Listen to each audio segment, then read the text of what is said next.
అయ్యండి లోహిలీలా టీవీ ఛానల్కి స్వాగతం సుస్వాగతం.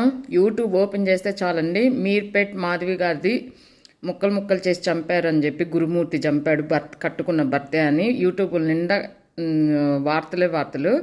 అబ్బా అది చూసి నాకైతే ఎంత కోపం వస్తుందంటే, ఇప్పుడు మీకు ఒకవేళ ఇష్టం లేదనుకోండి వదిలేయచ్చు కదా.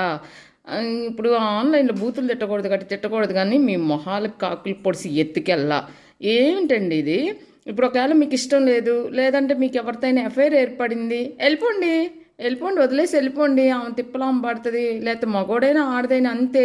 ఇష్టం లేకపోతే ఇంతకుముందు విడాకులు తీసుకోవటానికి పాత తరంలో చాలా ఆలోచించేవాళ్ళు. ఇప్పుడు అలా కాదు కదండి, ఎవరిష్టం వచ్చినట్టు లైఫ్ వాళ్ళు గడుపుతున్నారు. ఇప్పుడు కోర్టు కూడా స్టే ఇచ్చింది, ఏమని అడల్ట్స్ వాళ్ళ ఇష్టమైన వాళ్ళతో సంబంధం పెట్టుకోవచ్చని. ఇంకెందుకండి చంపుకుంటారు, ఎందుకు అనవసరంగా ఒక ప్రాణాన్ని తీసి మీరేం బాపుకుంటారు? మీరేమైనా తప్పించుకోగలుగుతారా? ఇప్పుడు ఈ భయం అనేది పోయిందండి. మెయిన్ వచ్చేసి ఏంటంటే ఒక మనిషిలో ఒక భయం అనేది పోయింది. ఎవరేమనుకుంటే ఏంటి అనేది ఒక వచ్చేసింది. అది కాక ఇంతకుముందు ఏదన్నా ఒక మనిషి తప్పు చేస్తే పాత తరంలో ఆ మనిషిని పొడిచి కుళ్ళ పొడిచినట్టుగా చేసేవాళ్ళు. ఇప్పుడు అలా కాదు, ఏముందిలే అన్నట్టుగా లైట్గా తీసుకుంటున్నారు. మనకెందుకు ఎవరెట్లా పోతే అన్నట్టుగా. ఎవరైనా తప్పు చేసినా కానీ ఏమోలే ఆమెదే తప్పు ఉందేమోనని కూడా అట్లా నిందలేసే వాళ్ళు ఉన్నారు.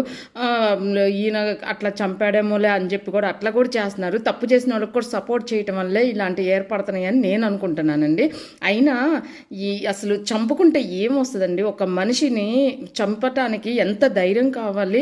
ఇప్పుడు 13 ఏళ్ళు 12 ఏళ్ళు 10 ఏళ్ళు ఏదైనా కానీ ఒక వ్యక్తితోటి సంసారం చేసినప్పుడు ఆ వ్యక్తిని ముక్కలుగా నరికినప్పుడైనా బాధ కానీ ఏమైనా కానీ అనిపించదా అసలు?